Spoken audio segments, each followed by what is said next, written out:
Oi pessoal, tudo bem? Sou Michele Monteiro, advogada. E se você ainda não se inscreveu no canal, se inscreva e acione o sininho para que você receba a notificação toda vez que sair um vídeo novo. E assim você se manterá muito bem informado sobre os seus direitos. E também me siga no Instagram, no LinkedIn, no Facebook, @Michele Monteiro Advogada. O assunto do vídeo de hoje vai ser sobre o contribuinte individual, como ele deve recolher. É um assunto muito recorrente no escritório, então eu vou falar um pouquinho para vocês.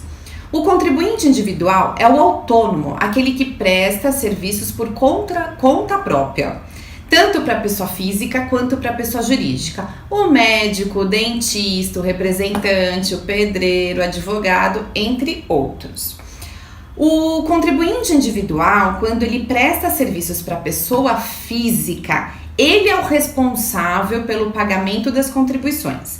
Então ele tem que entrar no site do INSS, emitir a guia da Previdência Social e fazer o pagamento, ok? Agora, quando o contribuinte individual presta serviços para a pessoa jurídica, quem é responsável pelo pagamento da contribuição será a pessoa jurídica, a pessoa para quem ele prestou o serviço.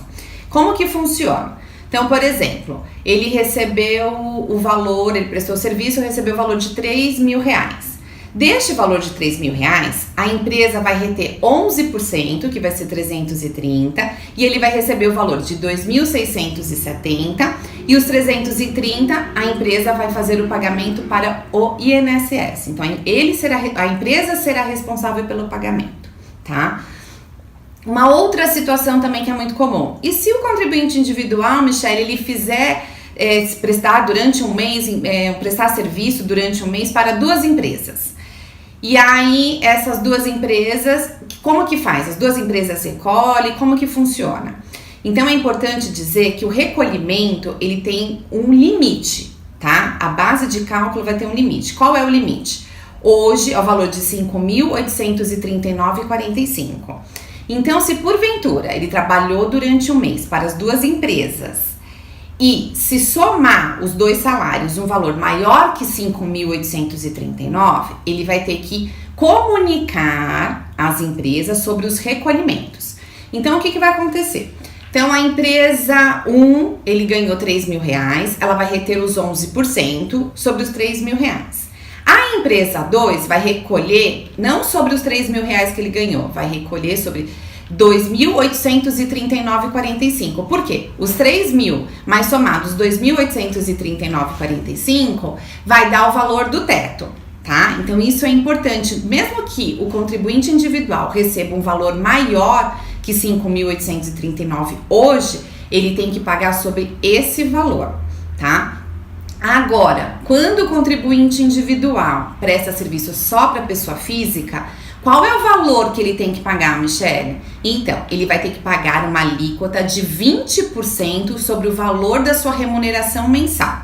Também obedecendo esse teto, tá? O teto do valor mínimo que ele tem que estar recolhendo, que hoje é o salário mínimo de 998, e o valor máximo de 5.839.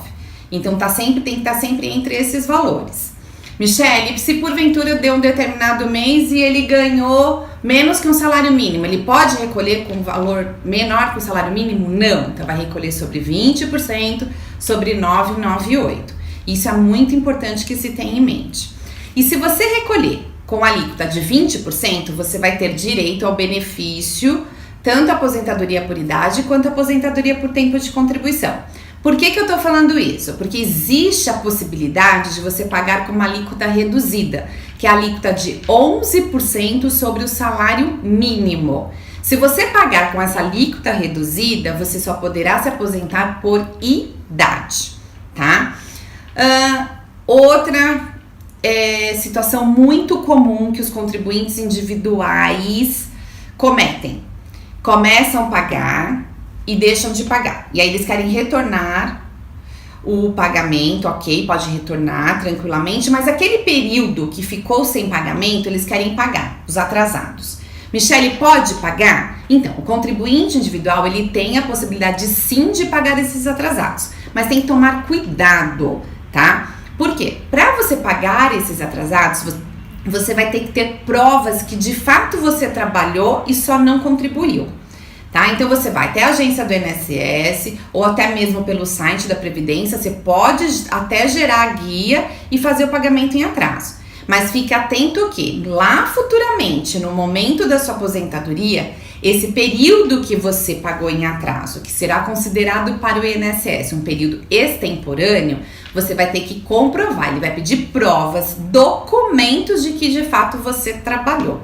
Se você não tiver a documentação, aquele período em atraso que você pagou não vai contar como tempo de contribuição. Então, fiquem atentos. Uma outra situação também muito comum. Então, por exemplo, a pessoa como autônomo trabalhou a vida inteira como motorista, tá? Mas nunca contribuiu. E aí, de repente, ele resolve se aposentar. Vai lá e paga uma única guia e faz o pagamento de todo o período em atraso, 15 anos em atraso, por exemplo. Ele pode fazer isso? Não, tá? Porque esse tempo não vai considerar como tempo para contribuição, porque vai ser considerado somente como se fosse uma única contribuição e para você ter direito aos benefícios são considerados contribuições mensais. E além do mais, ele também nunca contribuiu lá atrás. Você tem que sempre pagar os atrasados após o primeiro pagamento em dia de fato feito, tá? Essas são as minhas considerações em relação ao contribuinte individual. Eu peço que você sempre fique muito atento. Se for tomar qualquer atitude, consultar sim um advogado, especialista na área, para que ele possa te orientar se aquele pagamento que você quer fazer em atraso ou não está correto, se vale a pena ou não fazer o pagamento em atraso. Então, tomar todos esses cuidados, tá bom? Curta o vídeo, compartilhe, se inscreva no canal. Um grande abraço, tchau, tchau.